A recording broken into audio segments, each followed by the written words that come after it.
Good evening, everybody. Welcome back to Dreamscape post-Thanksgiving. I hope all of your holidays and in regards to your belief system, where you're from, was absolutely amazing. Mine was very enchanting. I'm very grateful to have friends who were willing to include me, even though my sense of humor can be a bit dry, um, but fun-loving nonetheless and entertaining.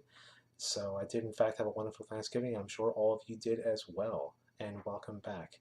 This week I'm going to speak to something about what I call the Hammer and the Chisel, which is essentially about forming your life, building it, so to speak, from the ground up, like the phoenix to arise once again from the ashes, or death to the old self. We will emerge and to build ourselves, reforge ourselves as we see in our dreams and our desires and what we want as we continue forward, moving towards our dreams and our dreams moving toward us at an unprecedented speed. So, what do I mean by hammer and chisel specifically, and how does it apply to me and my life, and how does it apply to anyone else's life? As we've spoken before in my previous installations, on this topic, I specifically spoke about belief and the transition from one old belief system about the world and yourself and spirituality or lack of spirituality and to move into developing your own, and how we essentially tear down the old self of doubt, of fear, of worry, of the imprisonment of our own old thoughts and thinking patterns, and importantly, feeling patterns and emotional patterns, and of course, behavioral patterns, and how they all coalesce and drive together as a single unit and force to help forge our lives. I'll recap briefly is that belief is the fundamental and core principle upon which every act and event in our lives is shaped around. What we believe is true. This is probably even more important than what is conceptualized as fact. Is what you internalize as the truth is what you manifest in your life. It is solely revolving around belief and your faith and trust in that belief, whether that belief be negative or positive, is not particularly relevant, to be honest. Your life will manifest and unfold and become that which you believe in wholeheartedly. I've seen this time and again in my own life and also in the lives of others. Hammer and chisel. So as we tear down our old belief systems, the ones that quite simply do not serve us, they do not help produce living a life of desire fulfillment. And to me, that is what life is essentially about.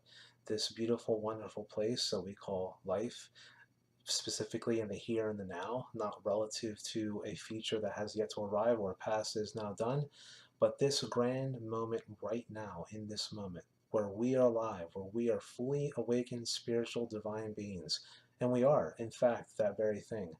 Don't let the eyes fool you, or the shadow of your flesh, or anything else around you convince you otherwise. You are, in fact, an eternal being. You are, quite frankly, the incarnation of imagination and power. And as we realize this and we awaken to this reality, this beautiful, loving reality, we are slowly, through this process, become aware of our own nature, but also our ability to shape and manifest and create what we want in our lives to happen, which of course is totally centered around, you guessed it, belief.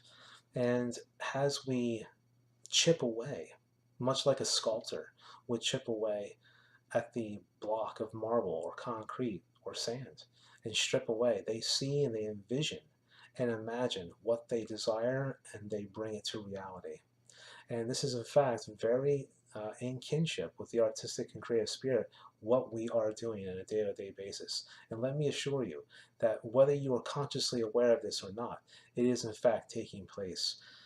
The only difference is either you are aware of it and can harness and direct this force, this spiritual force, in the areas of your life that you want to experience fulfillment, or you will leave it in the back or in the basement of your old beliefs in which it will decay and fester, but it will still produce results, just simply ones that are undesirable.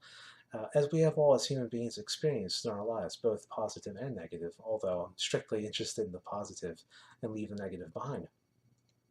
And every day, every moment of every day. We do, in fact, hammer and chisel. And or another analogy is a garden, often used by one of my favorite authors and speakers on this topic, Neville Goddard. He speaks about pruning the garden, and what does he really mean about pruning the garden or bringing it to fruition and feeding it? Well, everything that you absorb, okay, which is the totality of your experience, whether you read it, whether you experience in day-to-day life, interacting with others, anything really, you retain a certain amount of that experience. I would argue the totality of that experience, but what is most important is what you give attention to, is what you give power to. And what you give power and attention to is, in fact, what will manifest in your life. Why? Because of the divine nature of reality and how we as collective beings interact or interface with that reality through totally the power of the imagination and also the gravity and weight of the emotional value you give credence to your visualizations and your experiences, and also the patterns that we weave over and over again, thinking patterns and acting patterns, and quite frankly, imaginal patterns, since we are operating in that realm constantly, whether we are asleep or awake. It does in fact form a real framework in which everything in your life manifests, coalesces around, and becomes in this reality, in this physical reality. So, yes, it's not just about having positive thoughts, although that is integral and important. It is also equally important to also feel the emotional weight and gravity of your own visualizations and fantasies, because this is what gives them power. Because essentially, we are living imaginally all the time. There's never a moment in which our imaginations are not active. And if you're a materialist type person, maybe the word programming might be more kinship or have more relevance to you, but essentially it's all the same thing. When we program, when we chant, when we pray, when we meditate, when we make affirmations, subliminal, audible affirmations, and we read them and we experience them, prayers and meditations, we are in fact, in a very real sense, reprogramming our consciousness and our subconsciousness. Why? Because we want to change what we believe, what we really believe deep down in our hearts, so that we will in turn manifest our desires and what it is that we truly want to encounter in our lives. And this is happening all the time. Actually, I don't hate to inform you, even for those who don't believe in the law, but this is in fact going on all the time, whether you believe it or not. That's the irony. You are manifesting the very things in your life that you give a power and attention to, whether you believe that there is some sort of grand spiritual force at work or not. And I'm sure if you were to examine your own life, you would quickly see how your thoughts, the emotional impact that you give your thoughts and your fantasies, is, as a matter of fact, exactly what you get in life. So this is what I mean by hammer and chisel. So it's important for us to cultivate, to guard with vigilance and with preparation your very soul, your beliefs, your heart, your feelings. And you have every right to do so, and you deserve to do so. And you deserve the right to be happy. Your mind, your spirit, your soul, your very essence of your being is a grand garden. And you are the gardener. You decide what to plant. You cultivate the seed. You coddle the crops and the fruit and the trees of your garden. You prune the weeds and the branches as you see fit. The only difference is either you are aware of this process or you are unaware of this process, but the process still takes place regardless. So whether you use the analogy of a garden or a sculptor or a painter or an architect or whatever analogy gives you pleasure or delight or that you relate to is perfectly fine. That's not relevant. But take guard. The information that you absorb, who you keep company with. You know, I make it a point to be honest, I really have selectively over time start to prune the people that I hang out with. That's true. In some cases, it wasn't so easy. There are people that are really used to complaining, and not only complaining, but they get a certain amount of pleasure from complaining. I did too. I relate, I understand, but I will no longer associate. Why? Because I love myself and I care about what I want in my life and what to manifest. And I also care about the healing and loving power I bring to the world, which is essentially where? Right here. That's where it starts. It's all in you. Believe it. So yeah, and as we cultivate and reading information about spirituality, experiencing those things, sharing those experiences with others, it's really important. This is how we shape the world to our imaginal acts and our imaginal desires. This is how we cultivate spirituality. Okay, so and it's important. Take a look at the world around you and tell me it's not important. And it's important for everybody, everywhere. No exclusion whatsoever. I don't care who you are. I don't care where you come from. I don't care what your background is.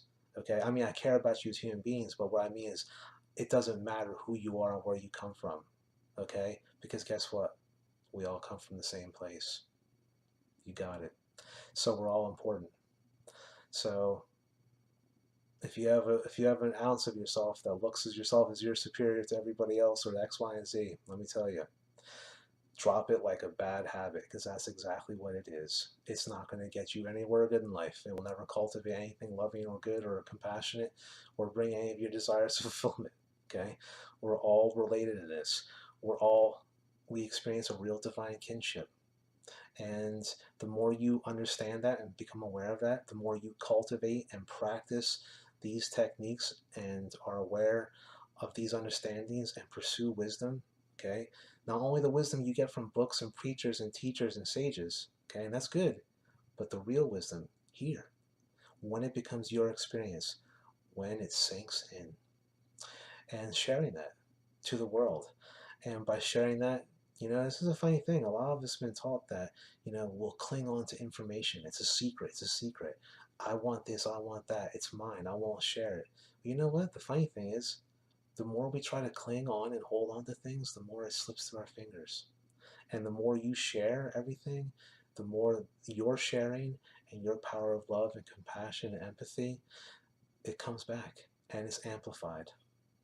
So, by its very nature.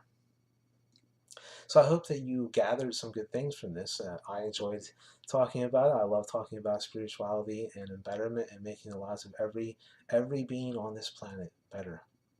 I really do. I am committed to that. Believe me. If there's any if there's any doubt in that, um, I will I will put that doubt to rest and quell it. I mean, over time. Just give me that chance.